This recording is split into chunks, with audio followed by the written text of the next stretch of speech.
Ashamaa harka fuunii nageenya koo kan jaalalaa fi kabajaa bakka jirtan maraatti isiniif haa ta'u hordoftoota chaanaalii kiyyaa akkam jirtu nagaa keessanii jecha warri chaanala kootiif haaraa taatan sabskraayibii gochuun gara miseensa chaanaalii kiyyaatti dabalamuu dandeessu akkasumas immoo viidiyoo daawwachuu laayikii sheer gochuun dagateena keessattuu sheer gochuun hiriyoota keenya biroo biraan nuuf gahaa kan jedhu kabajaan isiniin gaafadha. Egaa har'as viidiyoo birootii walitti deebinee wal argineetu jira. Viidiyoon irraa gaaffii irratti kan xiyyeeffate jechuudha. Viidiyoo darbe irratti kan hojjedhe gaaffii gaafatameera koomentii jalatti akkasumallee keessaan na gaafattanii. Kanaaf sheerillee waliif gochuu hin dagatinaa isiniin jedha. Kanaaf iyyuu egaa turtii keessa nagaa xumura viidiyochaatti na waliin godhaachaa gaaffiin jedhu tokkoffaa. Rifeensi kee kan dura akkasumadha moo kanumaan dheeressite kan jedhu. Gaaffii biraan immoo rifeensa fuula duraan dhumee caccabee habbatee duubaan immoo kan dheeratu akkamittiin wal qixxeessuu dandeenya yookaan maal yoo fayyadamne rifeensi sun wal qixa dhufa kan jedhu ture. Kanaafuu akkuma tokkoffaa irratti isiniin jedhee rifeensi kee kanumaan dheeressite akkasuma duraallee gaaffii jedhuufi ani waanuma sirrii isinitti himee duraa rifeensi kiyyaa haga kana ga'uu baatullee hinuma rifeensuma bareedaa jechuudha kan hin qabu waaqafaa galatu bareeda garuu haga kanaa miti jechuudha. Osoon immoo yeroo qabaadhee maaskii wanti rifeensa barbaachisanii fayyadamee yeroo yerootti kanan kunuunsu osoo ta'ee baay'ee rifeensi kiyyaa kan dheeratuuf jarjaru jechuudha. Garuu yeroon illee waan na daangessuuf akkuma isaatti numa jira jechuudha. Inni lammaffaan wanni rifeensa akka guddatuudhaaf saffisiisu rifeensa irraa kukkutuu jechuudha. Caafii isaa irraa kukkutuudha. Maaliif bakki sana wanni caafii irra sanatti argamu lakkuu ta'uu danda'a rifeensa akka hin guddanneedhaaf kan daangessu. Rifeensa irraa kukkutuun walumaa galatti baay'ee waan gaariidha. Ani ofii koo waan hin argeef jechuudha. Kan kiyyaa kan yeroo irraa hin muriinii fi kan yeroo irraatii kukkutee jechuudha. Suura isaa isiniif kan hin kaa'utaa jirraatii garaagarummaa jirullee ni argitu. Yeroo yerootti xiqqeessitanii kanarraa kukkutanidha yoo ta'e rifeensi hin guddata. Maaliif biqiltuu tokko yoo firii gaarii akka hin kennineedhaaf wanti jalaa bahee akka inni gadi kufu taasisu tokko yoo irraa ciranii fireeshii ta'eetu ni bahanii guddataa miti akkasuma jechuudha. Rifeensi namaallee yeroo haadamullee rifeensi ni yabbataa maal jedhu miti haadholiin keenyallee. Kanaaf iyyuu nuti dhaloota bara kana yookiin jenereeshinii ammaa kana taanii badaa wanuma akkas keemikaalli kun itti baay'atu waan namtolchee teknooloojii irratti babal'ate kanatti fayyadamuudha malee sana badaa wanti irraa beeknu jiranatti hin fakkaanne jechuudha akka nu badhetti. Kanaaf iyyuu egaa daawwattoota kiyya warri gaaffii qabdanis warri jalqabaa dhuftanii viidiyoo kana daawwachaa jirtaniifis rifeensa irraatii muruu caafisaarraa kukkutuun guddina rifeensa keenyaaf gahee guddaa kan taphatudha.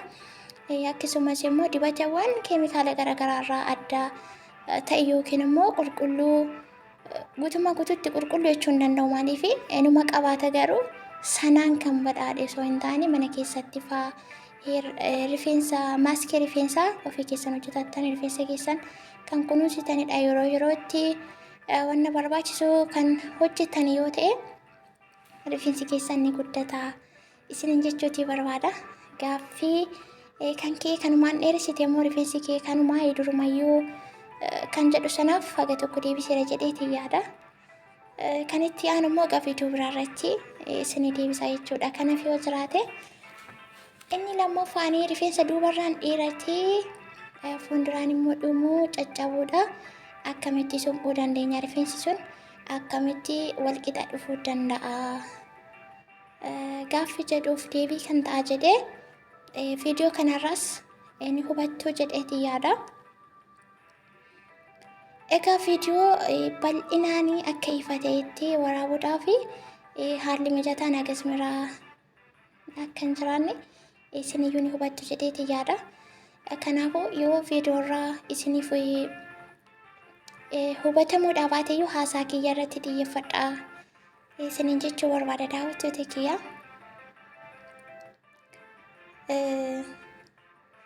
Akkuma asirratti argaa jirtan kana gaaffii sana deebisuuf hin deema.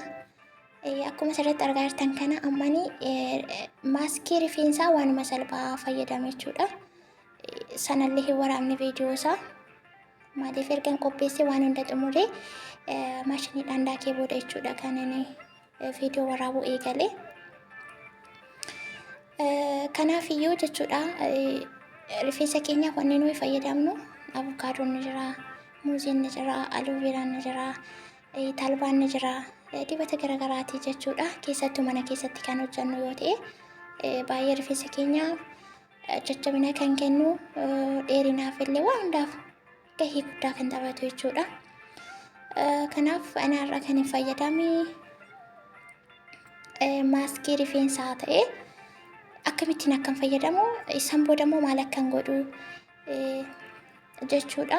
Kan isiniif qabadheetii dhufe viidiyoon kun kan irratti xiyyeeffate gaaffii rifeensa duubaan dheeratee fuulduraan immoo dhumii habbatee caccabu bubuqqa'u san akkamitti walqixa gochuu dandeenya, akkamitti sana fayyisuu dandeenya kan jedhu.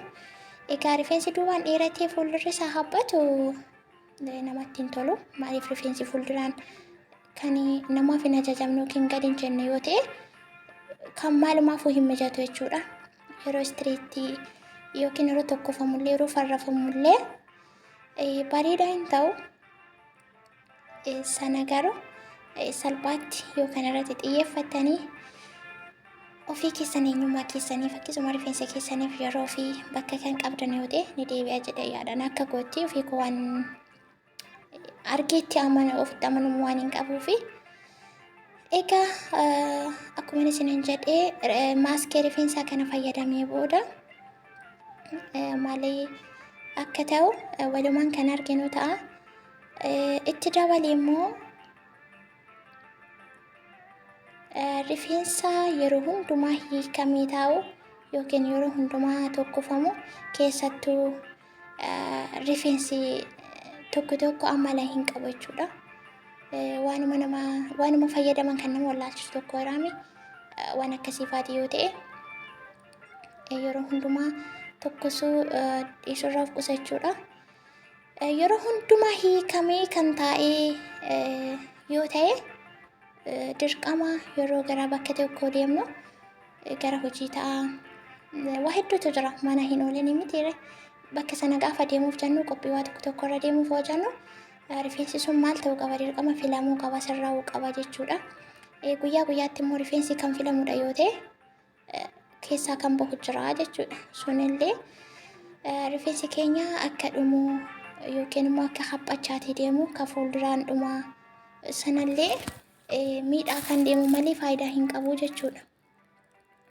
Kanaafuu daawwattoota kiyyaa maal gochuutii qabna ofii kiyyaa ani sadeenan itti fayyadamaa jiru. Baay'ee kan na gargaara jechuudha. Yeroo kiyyallee naaf qusata. Akkasumallee rifeensa kiyyaadhaa fi waan gaarii jechuudha. Yeroo ittiin filu'anii guyyaa lama guyyaa yookaan naaf mijatee ta'e seeraan hojjedheera ta'e kunoo jidduutti immoo gara maaskii kiyyaatti isin deebisa. Maaskiin kiyyaa lakanaan fixeetiin jira jechuudha. Amma fixee sana booda miicuuf hin deema. Yeroo miicee xumuretti immoo dhumarratti kanuman haasaa jiru kan hojjechuuf jechuudha. Kanaaf isinillee rifeensa keessan maal gootanii guyyaa guyyaatti filuun rifeensa miidha malee faayidaa hin qabu. Rifeensa keessan erga miicanii booda dibata dibattanillee dhangala'aa fasaashillee haa ta'u qibaatii kireemillee haa ta'u dhoqqee yookiin jiqaasa jedhan sana jechuudha. Isallee kan fayyadamtanidha yoo ta'e waanuma rifeensatti dibamu jechuudha. Dibatuma rifeensa keessanii fayyadamtan akkuma miicanii shantibeetii keessaa baatanii utuma bishaan isaa irraa hin dhumiin jechuudha. Dibata sana dibattanii rifeensa keessan yeroo yerootti quxuxurii isaa kan hojjettanii bakka lamatti kan mimicciirtan yoo ta'e inni sun rifeensa baay'ee tokko barbaachisaadha. Kan guyyaa guyyaatti filamu sanarraa boqonnaa argata jechuudha. Qilleensa illee ni fudhata. Yeroo sana immoo kan caccabe sunii kan buqqa'uu fi kanaafiyyuu rifeensa guyyaa guyyaatti kan filamudha yoo ta'e baay'ee gaariin ta'u jechuudha. Rifeensa walumaa galatti rifeensi keenya dhumaa kan deemu jechuudha. Fuulduraan ni haphate, ni caccabe, ni buqqa'e. Yeroo filamutti dirqama bahuunsaa buqqa'uunsaa cituun caboone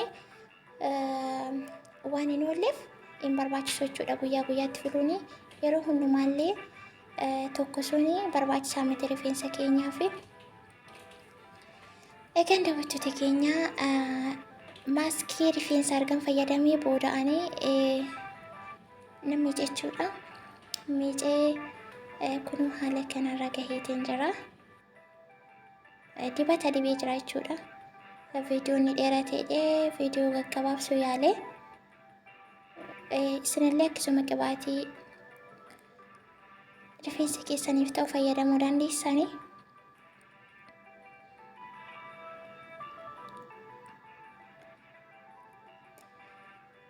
Ani dibata ofii koo fayyadamu viidiyoo darban irratti hojjedheen ture.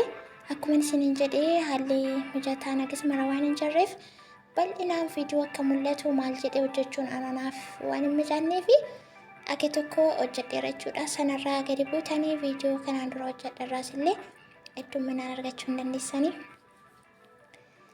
Egaa daawwattoota keenya kunoo kanarra gaheetii jira jechuudha. Ergaanii maaskii rifeensa fayyadamee daqiiqaa 30 booda nan miicee erga miicee dibata dibee kanarra jira jechuudha. Amma hojiitti hin jira. Kun rifeensaaf baay'ee barbaachisaa kan ta'edha. Yeroo illee ni qusata. Kan kiyya garuu rifeensi kiyya guyyaa 2 caalaa hin bulu jechuudha. Maaliif yayyaa keessa yayyaa waan ta'eef akka guyyaa 2 aariif xaarii tokko malee zanaa fataa ittiin jechuu danda'a jechuudha. Qaqallisoo osoo hin taane fufurdistanii kun akkuma sirra yerootti bakka hojii garaagaraa kan deemtan yoo ta'e illee bakka hojii deemuudhaaf istaayilii garaagaraa itti baasuu hin danda'ama jechuudha. Dirqama qal'isanii hojjechuu yookiin immoo mana rifeensaa deemuu osoo hin taane mana ofii keessatti osoo hojjetanii baay'ee bareeda.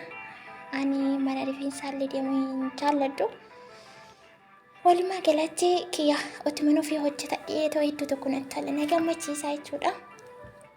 Isinillee asumarraan ogummaa isaa akka qabaattanii kan inni isiniif dhaamuu barbaadu. Egaa daawwattoota kiyyaa kun haala kanaan bakka 2tti micciiraa jira jechuudha. Akka feenyootti. Kunoo akka kanaatti shirri bittiin ittiin jechuu fa'aa ittiin jechuu dandeessanii bakka hojii keessanillee. Egaa kana yoon hojjedhee haga guyyaa 2tti rifeensa hojjannee hin miinyee maal hin goone jechuun hin jiru.